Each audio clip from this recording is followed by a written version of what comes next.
Hey everybody, it's Obtuse Lolcat back with more Let's Play Dark Souls. Yep, that's right, I'm finally back from my vacation, and I had a ton of fun, but I am ready to be back and keep on making these episodes here. So without any further ado, let's get going into one of my favorite areas of the game. Have you guys ever seen a crystal tree before? Looks something like that. Yeah, this place is pretty crazy. Need tail. I'm afraid I can't help you with that. But as you might be able to tell, in between this episode and the last, I turned human and spent another humanity kindling that bonfire up there in the balcony. So those Estus flasks, those extra Estus flasks will be of great use to me. Probably. You know, maybe I wouldn't need them if I had more health, but I'll probably be taking advantage of those extra Estus flasks. And here is the problem that we run into most in the Crystal Caves. If you try to melee these guys, you're probably going to have a bad time because, well, just look at this platform we're on. This is a pretty thin platform, so if he knocks you back with some of those attacks of his that are very prone to knocking people back, there's a good chance you're going to fall off here. And if you fall off here, well, you're going to have a bad time. So, yeah. Just be really careful. We're going to run into quite a bit of enemies in here in precarious positions, and I sometimes have a little bit of trouble with that. But here we see our first example of one of my favorite mechanics in the game, a really cool mechanic. Look at those little falling sparkly things. Notice that they stop. They don't fall down into that pit. It's almost like there's a physical object there that's keeping them from dropping. Well, there is! Yep. In this cave, you can walk on little invisible passageways. Well, it took me a while to figure that out the first time, but then luckily I saw an orange message just floating out there randomly, like those over there. And then I got the idea. But over here we have another boss being reused as a normal enemy. Yep, there's Moonlight Butterflies in here. This is where the original Moonlight Butterfly, not the original, but the boss one, this is where he came from. And in here, you have to be really, really careful about these guys. Because if you attack them, they'll take off, and they'll hover in the air, and they will not land. So I could probably take them out since I'm a sorcerer. I've got some nice sorceries, but if you're a meleeer, a pure melee guy, you're gonna have quite a bit of trouble taking them out because they are not gonna come within range of your melee attacks. And they're powerful. Don't underestimate those guys. But I think if you do kill them, they have a chance of dropping blue slabs. I think. I might be wrong about that one. It's been a while since I played. You know, I was on vacation, but I think that they do. So, as you might be able to tell, over here we have another invisible walkway. Oh, path ahead. Thank you. If you ever see that little knight symbol, when you look at an orange message, that the knight symbol to the left, that's path ahead, that means that it's put there by the developers. So even if you're playing in offline mode, this message will be here. It's a part of the game. It's put there by the developers. So if you had trouble figuring out that there are invisible pathways here, they sort of had mercy on you with that one. And here we have messages from other undead people. Here, good luck. Yeah, telling me where the rest of the pathway is. Although if you don't have those, you can always just look at the little falling sparklies and it'll give you a pretty good idea of where the pathway is.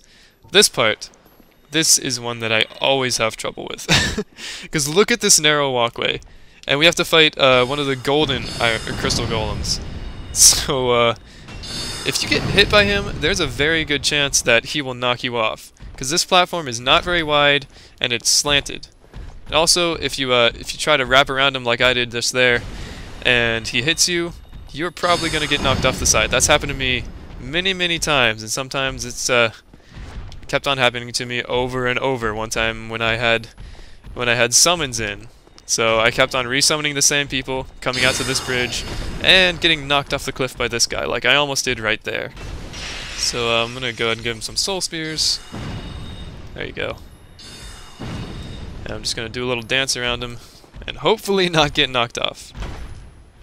Oh crap, that was close. But the good thing about this is he's since he's the harder kind of golem, the bigger, more golden-looking kind, he does not respawn. So that is really good. So if I die and I have to head back through here, I don't have to worry about this guy again. And there we go. I never have to worry about him again. Good, I didn't die. So we head on down here into more crystals. What a surprise. And what we want to do next is jump off of here onto that the platform down there that you can see the shinies are landing on. But once we do that, we're going to immediately turn around and go into this cave that I'm standing on top of, because inside there are some crystal lizards. Go figure. Crystal lizards in a crystal place? Yeah. And I want to try to get as many of them as I can. Are you serious?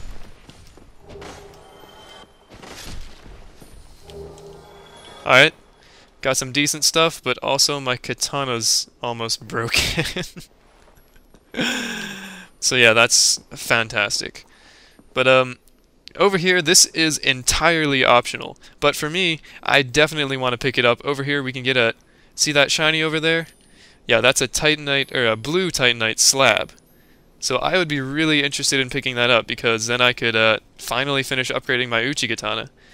But this pathway is one of the hardest invisible pathways. It doesn't make a whole lot of sense where the pathway actually is, so I'm going to take it real slow and only go where I see the shiny parts hitting the ground. Alright. I have fallen at this part many, many times. Alright, come on. Tell me where to go. This way? Oh, God! Yeah. That one's pretty hard since it's optional, so they went ahead and made it really, really hard to get over there for you, which is, you know, Dark Souls, yeah. So, I'm gonna go ahead and repair my katana, of course, since it's almost broken. That's one of the dangers of using a katana, is it tends to break on you. Oh well. And I'll meet you guys right back there at that invisible pathway. Alright, I'm back, and up there is my retrieval, so hopefully I won't die on the way up to it. Careful now. There we go. Alright, so what I learned, I was a little bit too far over that time. So I very carefully head over here. Oh man, this is messing with me. Careful now. What? I'm confused. Go this way? Definitely go here. And there. There. Alright, there we go. And for our efforts, we are awarded a blue Titanite slab. Very, very nice. I'm gonna do my best to get back, but it's a very slow process and I might fall, so I think I'm just gonna meet you back where this invisible pathway starts. Alright, there we go. I actually made it back. I don't think I've ever made it back on the return journey before. Well, that's good. It's a one less time that I have to backtrack, but over here, if you go down there, we can have... Well, I suppose I should show you what that item is, even though it's unnecessary to go down here. Where we actually want to go is that invisible pathway that I was just on before I dropped down here. But if you come down here, you're awarded with a blue Titanite chunk. Not bad. And, ow! Dang it! I did...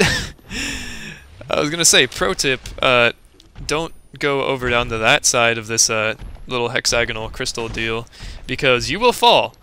Yep, that's kind of mean, but the angle of this... Yeah, that will happen to you.